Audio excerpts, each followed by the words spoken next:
Well, we've made it all the way to destruction units now. How fun! Destruction. That's cool, I like destroying things.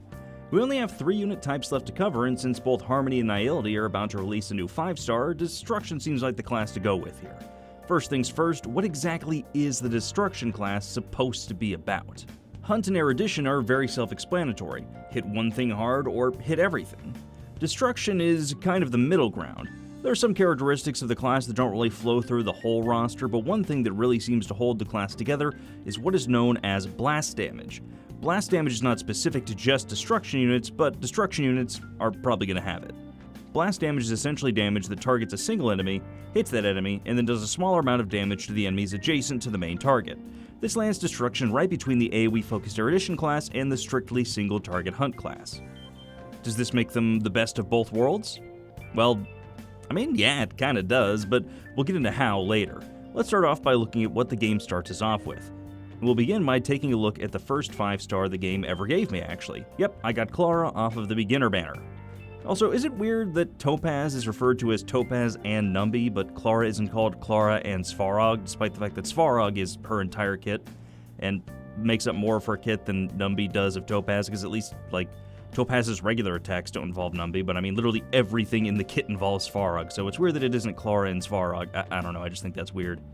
That aside, Clara was a unit I used a lot in the early game since she was someone I got off beginner banner, like I said, so I just kinda always had her. She's a counter-focused unit, meaning she gets hit and then hits back harder. Her counters are her primary source of damage, so you don't need to worry much about speed with her since she really prefers it to be the enemy's turn as often as possible anyway. Her ult gives her increased taunt value and more damage reduction, increases the damage of her counters, and gives them, you guessed it, blast damage, that thing we talked about that is kind of what the destruction class is mostly about. Clara also is one of the many destruction units that is very much okay with the idea of getting hit or losing health. It's not necessarily a thing that every destruction unit has to do, but either getting hit to activate part of their kit or draining their own HP in some way is a pretty common trait among many of the game's destruction units. It's also something that's, funnily enough, very common within the blessings you get for the destruction path in various versions of Simulated Universe, so HP drain or losing HP or being on low health is something that is kind of tied into the identity of the destruction class, but isn't really present in all the units by any means, whereas blast damage, for the most part, is present on just about every one of them in some way, shape, or form. Some part of their kit is going to have blast damage. Hook and Arlen are the 2 4-stars that this class starts out with, and they aren't really going to blow you away. Arlen is kind of clowned on for just being, well, bad, but he's a day 1 4-star DPS. He wasn't going to be game-breaking. I mean, he's not Zhongling for crying out loud. His basic attack and skill are both single target, with his skill draining a portion of his HP on use, and his ult is where that blast damage comes in, dealing big damage to one enemy and smaller amounts to adjacent foes. Well, big damage is a bit of a stretch, but you get the idea, it's blast damage. His talent gives him increased damage based on the percent of HP that he's lost, so that's where the HP drain actually makes sense for his kit. It's also occurred to me at this point that I haven't really gone over Eidolons at all in this series for any of the characters I've talked about. They really don't do much to change Arlen, though. Getting extra copies of him really just helps him stick around a bit better and gives him a little bit more damage on both his skill and ult. All in all, Arlen really just is the first signs of the destruction class dipping into that HP drain mechanic that a fair few units will do with varying degrees of success later on down the line, but besides that, he's pretty much very unremarkable. Pitch Dark Hook the Great, it's a great name by the way, is the other unit we deal with at launch, and she's fairly straightforward. Her skill is able to burn enemies, and after she ults, she can use an enhanced version of her skill with that trademark, you guessed it, blast damage. Her talent also lets her do extra damage to burn enemies and gain a bit more energy when hitting burned foes as well. Much like Arlen, her Eidolons only serve to top off her damage a bit and make her burn a bit more consistent to pull off and keep applied to enemies. Both Hook and Arlen are fairly unremarkable units that mostly serve to demonstrate the somewhat hybrid style of damage the destruction category caters to. Oh, also, I just realized something. You see, this is actually future me talking right now. Say hi to future me in the comments, by the way. And I'm almost done writing the script and just remembered, you are a destruction unit. Like you, the Trailblazer, the MC, the actual first unit you get is a physical destruction unit that has an intentionally kind of forgettable kit. So forgettable that, as you're hearing right now, I completely forgot about it. About the only thing worth mentioning about Destruction MC is the fact that they have an ult that has both a single target and multi-target mode, and that's pretty cool. Aside from that, they're free, I guess. But yeah, just figured I needed to go back and actually mention the MC since they are, well, the literal first unit you get. Future me, signing off. Back to whatever I was talking about before this paragraph got just kind of added in here in the middle of the video. After we get through our initial banner units, the first destruction unit we reach is Blade. Released in the 1.2 patch of the game, Blade is very much into the HP drain mechanic that a solid amount of destruction units subscribe to. Additionally, much of his damage scales off his HP stat instead of his attacks, which makes him fairly unique. Now, in the current climate of the game, Blade isn't really viewed as a super valuable or super, viable unit for high-end content, but during the somewhat weaker climate of his release window, given that we hadn't been blessed with a plethora of broken units and team comps yet, Blade provided an interesting wrinkle into the metagame. His skill consumes HP and makes him enter the the hellscape state. Okay, tough guy. What is your old called Murder Edge Blast? No, it's called Death Sentence. I mean, that's close enough. It's basically the same thing. Anyway, when he's in his edgelord state, Blade's attacks turn into blast damage attacks that also drain his HP. When you use his admittedly very edgy ultimate, he does a hefty wallop of damage with damage increased based on the amount of health he's lost up to this point in the fight, which at the very least sounds cool. His talent gains a charge after every time he takes damage or loses HP via his own skill or other means, and once it reaches 5 charges, he unleashes a follow-up attack that restores his health so he doesn't, kill himself, as much as it seems he kinda wants to. Once again, HP manipulation isn't a requirement for destruction units, but as you can see, it certainly makes its presence known within the class, or at least a fair few of its members. Our next destruction unit does not consume HP and instead feasts on the delicacy known as skill points. Don Hung in Bibiter Lune is just our good old pal Dan, but good. He's good this time. He's also the only unit that is as skill point hungry as QQ, so that's funny. His main gimmick is using multiple skill points to enhance his basic attack multiple times until it's a small nuclear device, and then dropping that on top of unsuspecting enemies. Or suspecting enemies, I guess. I mean, it's a turn-based game, so they can't do anything even if they see it coming. They gotta wait for their turn, and that turn might not come if you're using enough skill points. His ult can make it a little easier to not scarf down all your skill points, or you could just use Sparkle because, she makes skill points. Don Hung 2 is a really good unit and was basically the premier DPS on release, feasting on skill points and violence. I don't know how much of a balanced, healthy diet that is, but it works for him. This wouldn't be the end of Destruction's rush to release units in the early game, as we would get another staple Destruction DPS released just a couple banners after the Cooler Daniel was released. Speaking of Cooler, we've got an ice unit coming up, which is surprising because Hoyo doesn't release them anymore, except Misha. Wait, was Misha really the most recent one? Wow. Oh yeah, he's Destruction too, isn't he? Guess we'll talk about him later for what it's worth. Anyway, it's Jinglu time. The main thing this literal ice queen wants to do is gain a couple stacks so she can enter her cuckoo crazy wacky enhanced state and spam her blast damage skill, while also draining everyone else's HP. Still taking advantage of that propensity for HP drain, Jinglu drains your health while trying to drain your wallet at the same time in order to buff her damage. This HP drain does give her some fun synergy with fellow Destruction unit Blade, so that's neat. Just like how follow-up attack hunt units tend to work together, it's nice to see Destruction having a bit of team play as well. Teamwork makes the dream work, and the dream right now is dominating the meta. I know I went into more detail on other unit kits, but Jinglu really does have a surprisingly simple kit design that makes her really simple and really easy to use for the most part. She really does just want to enter her enhanced state and spam skills, while slowly draining her teammates dry. So play a healer so you don't, die. As I've said before, Destruction was really holding the rest of the game hostage at this point, especially as far as MOC was concerned, while absolutely not being the only way to clear it, units like Jinglu were tearing through content. Our next unit is kind of a weird one. We get a post-launch 4-star in the form of Zhuyi, who is a character that you could actually see as early as 1.0, but wasn't added for several patches. And I kind of think it's because they didn't really know what they wanted to do with her, because her kit is kind of weird. Though she's dead, but also not dead, and I think that part's kind of cool. She's also really pretty, despite the fact she's kind of a robot automaton thing. Well, no, she's a dead person inhabiting a automaton. I think that's kind of the best way to describe it. That part isn't important, but anyway, she's sort of a crit DPS, but also kind of a break DPS. She even has a follow-up attack, if that matters too, but yeah, she's interesting, to say the least. Hoyo wasn't ready to release a full-on break unit at this point, at least that's what I assume part of the holdup here was. She gains stacks for a follow-up attack by reducing toughness or by having allies do so, and her ult has the ability to reduce toughness regardless of weakness, which used to be, by the way, a pretty unique ability. But, not so much these days. Kind of a lot of people can do that now that I think about it. Her follow-up attack is bounce damage, not blast damage, so that's an important distinction, but she still keeps the blast damage tradition alive with her skill, which is, of course, blast damage. She's not some super meta-relevant 4-star like someone like Gallagher would become, but she's a fun unit, with a kinda messy kit, but She can work with a weird hybrid DPS build, and she's pretty and dead, and I think she's a pretty cool unit. So yeah, I don't know, use her if you want. Speaking of dead, our next unit has yet another Destruction 4-star. It is Misha, a somewhat forgettable 4-star damage dealer added in the very early days of Penacony, and I mean the very early days, like the first banner. He doesn't do much or really anything at all, I would say, to change the landscape of the game, but we'll give him a once-over nonetheless. Misha's main gimmick, I guess you could say, is that his ult deals more instances of damage depending on how many times his skill has been used and how many skill points have been consumed.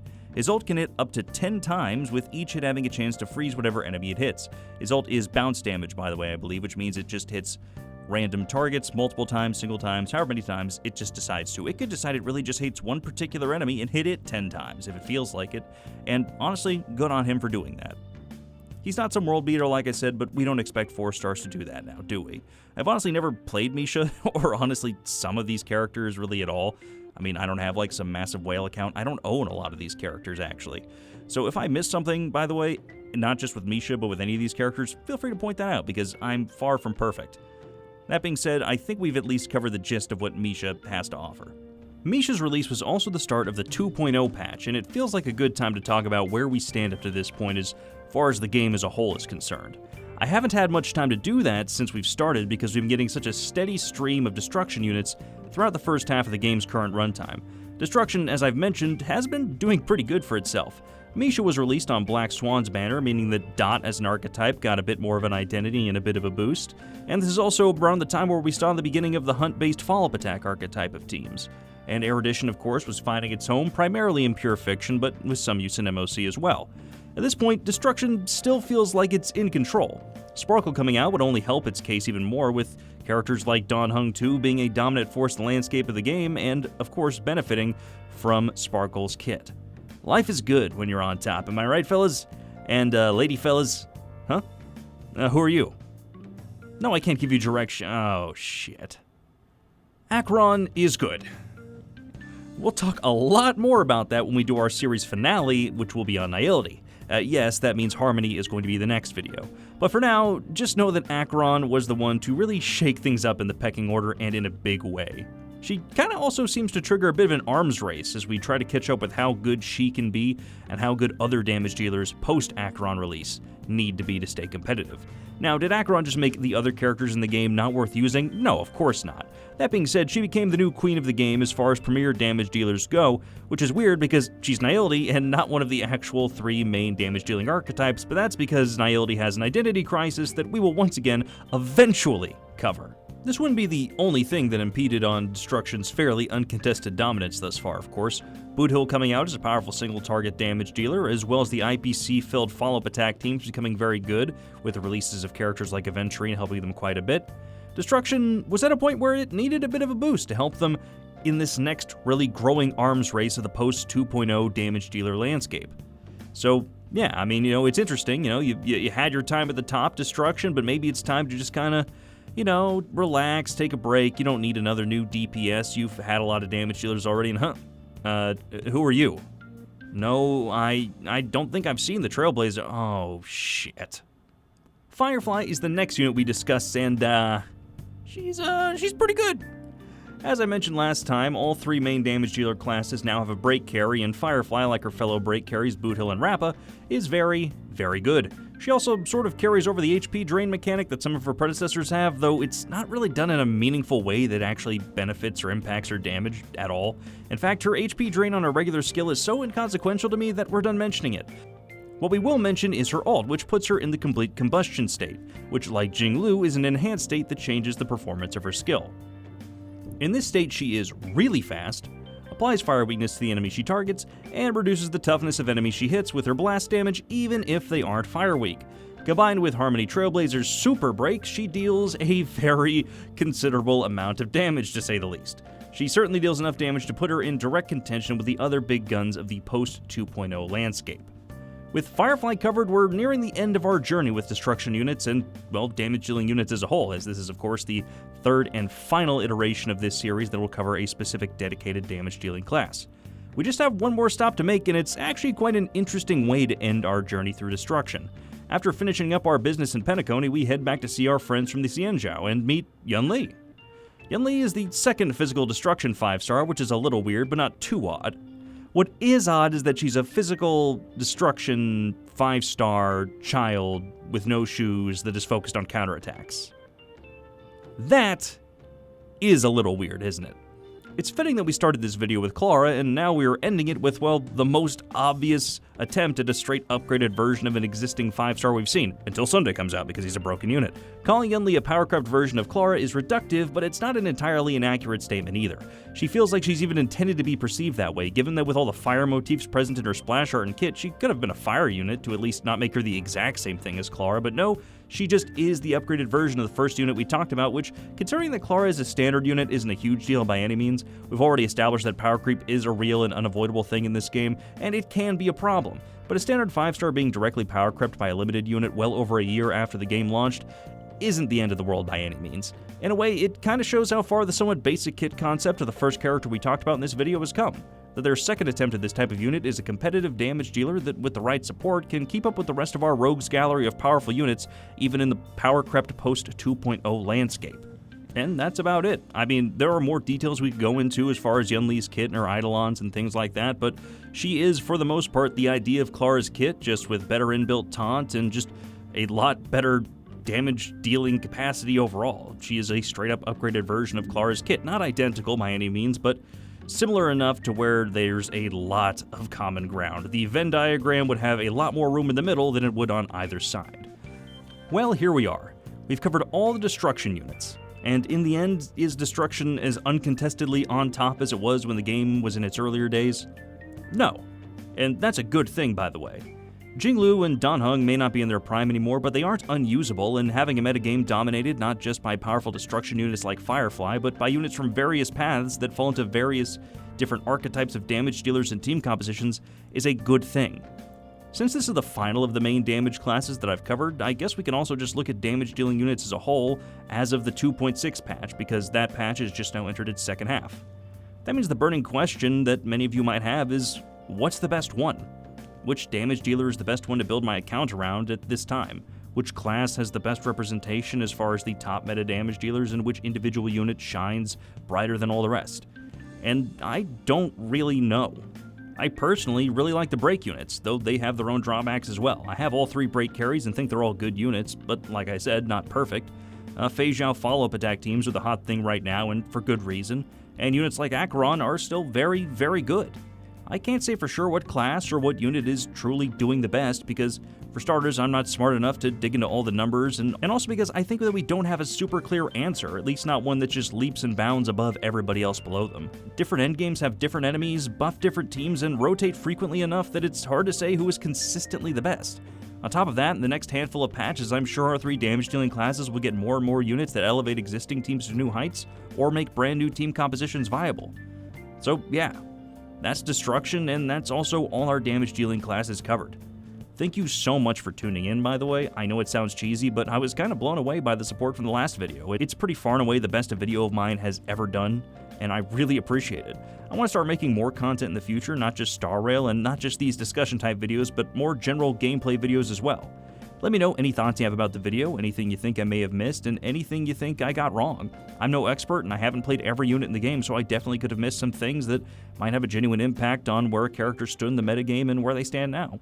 Also, let me know if you would be interested in some more general gameplay videos and stuff outside of this accursed gotcha game world we live in. Aside from that, like, comment, subscribe, all that BS I'm supposed to say, and I'll see you next time when we talk about Harmony units. You know, Harmony, the actual broken units.